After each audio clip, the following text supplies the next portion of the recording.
그날 손흥민은 그라운드를 떠나며 고개를 숙이지 않았다. 45분. 단지 전반전만 뛰고도 그는 조용히 말했다. 나는 아직도 90분을 뛸 수 있다.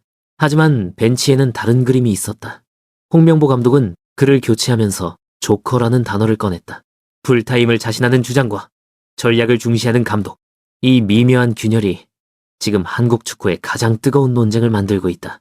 파라과이와의 평가전. 손흥민은 선발로 나섰지만 전반전이 끝나자 교체됐다. 최근 네 경기에서 그의 평균 출전 시간은 단 54분. 한때 90분을 지배하던 주장이 이제는 절반만 뛰고 그라운드를 떠난다. 그럼에도 불구하고 손흥민은 경기 후 단호했다. 나는 여전히 풀타임을 소화할 몸 상태다. 그의 목소리에는 자신감과 어쩌면 조금의 답답함이 섞여 있었다. 하지만 벤치에서는 다른 계산이 오가고 있었다. 홍명보 감독은 언제 어떻게 쓰느냐가 더 중요하다며 손흥민을 조커 카드로 준비하고 있었다. 손흥민은 늘 팀을 위해 뛰었다. 부상에도 비행 일정에도 흔들리지 않았다. 그런 그가 이제는 풀타임을 자신한다는 말을 해야 하는 상황. 그것은 단순한 체력의 문제가 아니었다. 국가대표 주장으로서의 자존심, 그리고 세대교체의 물결 속에서 느껴지는 불안. 반면 홍명보 감독은 냉정했다. 그는 손흥민을 중심으로 한 의존적 전술을 넘어서야 한다고 판단했다. 그가 얼마나 오래 뛰느냐보다 언제 들어가느냐가 중요하다. 한쪽은 심장의 박동으로, 다른 한쪽은 전략의 계산으로 움직이고 있었다. 두 시선이 교차하는 순간 한국 축구의 방향도 갈라지고 있었다. 파라과이전 전반 45분, 손흥민은 왼쪽 측면에서 활발히 움직이며 공간을 열었다. 패스의 방향, 시선의 전환, 슈팅 타이밍까지 모든 것이 평소처럼 날카로웠다. 하지만 전반 종료 휘슬이 울리자 그의 등번호 7이 교체보드에 떴다. 관중석에서는 짧은 탄식이 흘렀고 손흥민은 천천히 터치라인을 걸어 나왔다. 고개를 숙이지도 손을 흔들지도 않았다. 그저 묵묵히 벤치에 앉았다. 그 표정 속에는 질문이 있었다. 왜 지금인가? 홍명보 감독의 답은 명확했다. 그는 경기 후 인터뷰에서 손흥민은 언제든 중요한 순간에 투입할 수 있는 카드다. 풀타임보다 효율적인 순간이 있다고 말했다. 즉, 그는 손흥민을 조커로 활용하려는 구상을 거듭 확인한 것이다. 그 판단에는 분명 이유가 있었다. A매치 이 경기 연속 풀타임을 소화하지 않은 손흥민의 피로도, 그리고 팀 전술의 균형. 홍명보는 그 균형점을 찾기 위해 주장을 잠시 벤치에 앉혔다. 그러나 이 결정은 단순한 체력 관리의 문제가 아니었다. 손흥민이 대표팀에서 갖는 상징성, 그리고 경기의 리듬을 바꿀 수 있는 존재감은 여전히 절대적이었다. 감독의 계산과 주장의 열정이 교차하는 그 순간 한국 축구는 새로운 실험대 위에 올랐다. 손흥민을 언제 어떻게 쓸 것인가? 그 질문이 이 경기를 넘어 한 시대의 전술적 변화를 예고하고 있었다. 최근 네 경기에서 대표팀이 기록한 6골 중 5골은 손흥민이 그라운드에 있을 때 나왔다.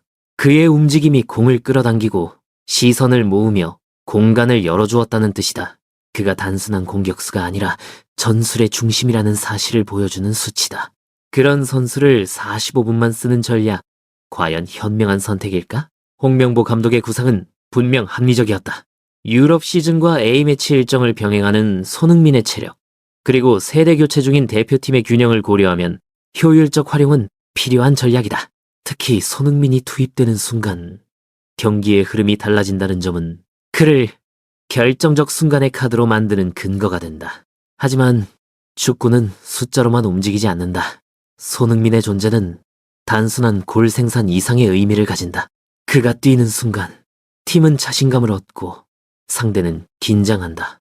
그 에너지가 한국 축구의 심장박동이었다. 그렇기에 그를 조커로만 쓰겠다는 발언은 팬들의 마음을 흔들었다.